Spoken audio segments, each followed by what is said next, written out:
উচ্ছেদ চলাই মছজিদ ভাঙি পেলোৱাৰ বাবে এটি কণমানি শিশুৰ মনত বহুত দুখ। চাচোন কিয় কান্দিছা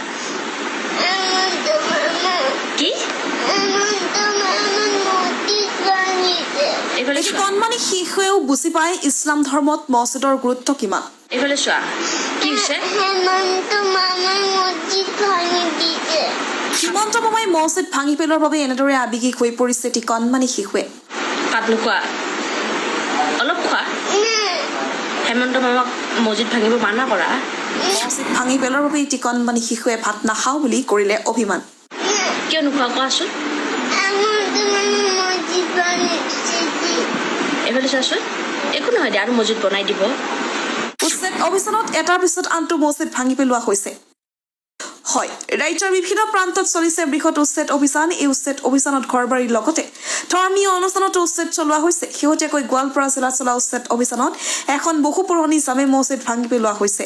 সেই জামে মছজিদ ভাঙি পেলোৱাৰ ভিডিঅ' ইতিমধ্যে সামাজিক মাধ্যমত বিভিন্নজনে শ্বেয়াৰ কৰিছে। এনে সময়তে বৰ্তমান সামাজিক মাধ্যমত চৰ্চাত এটি কণমানি শিশুটিৰ অভিযোগ, হিমন্ত মামাই আমাৰ মছজিদ ভাঙি দিছে, গতিকে মই ভাত নাখাওঁ। মছজিদ ভাঙি পেলোৱাৰ বাবে হিমন্ত মামাৰ ওপৰত অভিমান কৰিলে এটি কণমানি শিশুৱে। শিশুটিৰ এনে অভিমানী ভিডিঅ'টো সামাজিক মাধ্যমত ভাইৰেল হোৱাৰ পিছতে সৰ্বত্ৰ চলিছে চৰ্চা, কিয়নো এটি কণমানি শিশুৱে বুজি পায় ইছলাম ধৰ্মত মছজিদৰ গুৰুত্ব কিমান।